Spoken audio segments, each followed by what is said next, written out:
Welcome to తొలి వార్త news. ప్రజల కోసం ప్రజల పక్షం. వార్తలు చదువుతుంది మీ మాధురి. ఆధునిక భారత నిర్మాత ఎమ్మెల్యే ఎన్ఎం శ్రీనివాస్ రెడ్డి. ఆధునిక భారత నిర్మాత స్వర్గీయ మాజీ ప్రధానమంత్రి రాజీవ్ గాంధీ అని మహబూబ్ నగర్ ఎమ్మెల్యే ఎన్ఎం శ్రీనివాస్ రెడ్డి అన్నారు.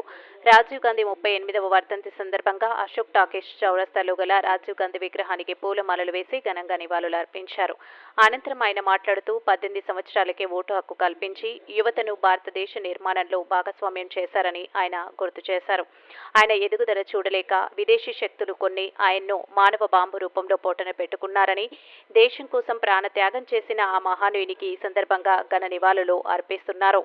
ఈ కార్యక్రమంలో టీపీసీసీ ప్రధాన కార్యదర్శి వినోద్ కుమార్, సంజీవ్ ముదిరాజ్, జిల్లా గ్రంథాలయ సంస్థ chairman Mallu Narasimha Reddy, MUDA chairman Lakshman Yadav, market committee chairman Bekari Anitha Madhusudan Reddy, TCC ప్రధాన కార్యదర్శి Siraj Khadri, SC cell chairman Saibaba, INTUC Ramulu Yadav, నాయకులు సీజే బెన్హర్, ఫ్రాంచ్ అవేజ్, అజ్మత్ అలీ, సల్మాన్, ఏర్పుల నాగరాజు, రామచంద్రయ్య, నీటూరి బాలయ్య, జహీర్, చర్ల శ్రీనివాస్, అక్బర్, మాజీ మున్సిపల్ కౌన్సిలర్లు తదితరులు పాల్గొన్నారు.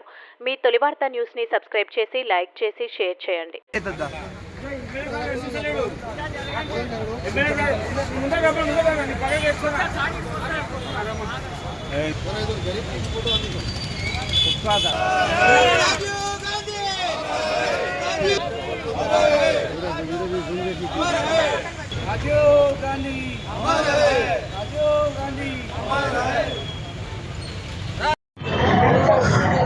భారత మాజీ ప్రధాని స్వర్గీయ రాజీవ్ గాంధీ గారి 38వ వర్ధంతి సందర్భంగా ఈరోజు మహబూబ్నగర్ పట్టణంలోని కాంగ్రెస్ నాయకులందరం కూడా వారికి నివాళులు అర్పించడం జరిగింది. దేశ అఖండత్వాన్ని, సార్వభౌమత్వాన్ని, ఇంటిగ్రేషన్ను కాపాడడానికి తన ప్రాణాన్నే బలిపెట్టిన గొప్ప మహనీయుడు రాజీవ్ గాంధీ.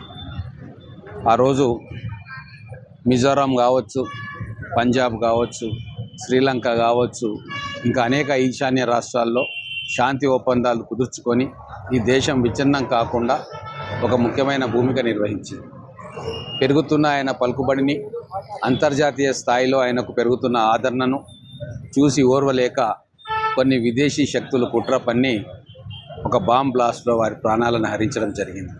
ఈ దేశం కోసం ప్రాణత్యాగం చేసిన మహనీయుడు రాజీవ్ గాంధీ.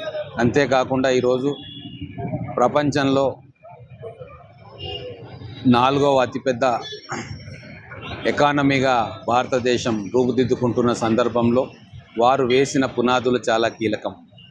ఆ రోజు కంప్యూటర్ విద్యని భారతదేశంలో ప్రవేశపెట్టి కంప్యూటరే భవిష్యత్తు అని చెప్పి మొదలు దాన్ని గమనించి మన విశ్వవిద్యాలయాల్లో, మన కాలేజీలలో, మన రీసెర్చ్ ఇన్స్టిట్యూట్స్కి ఆ కంప్యూటర్స్ని అందజేయించి మొట్టమొదటి సూపర్ కంప్యూటర్ను వారి హయాంలో మన భారతదేశానికి తీసుకొచ్చిన ఘనత రాజీవ్ గాంధీది.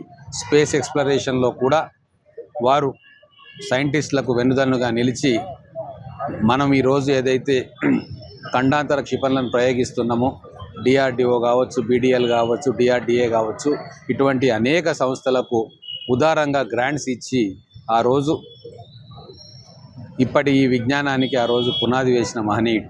అంటే దాదాపుగా ఒక 50 సంవత్సరాల భారతదేశం ఎట్లుండాలనో కలలు కానీ దానికి పునాదులు వేసిన మహనీయుడు. కాబట్టే ఈరోజు భారతదేశం మొత్తం కూడా వారిని స్మరించుకుంటూ మృదు స్వభావిగా, సహనశీలిగా, ఒక మర్యాద పురుషోత్తముడిగా ఈరోజు భారతదేశ జనులందరూ కూడా రాజీవ్ గాంధీ గారిని వారి 38వ వర్ధంతి సందర్భంగా జ్ఞాపకం చేసుకుంటా ఉన్నారు.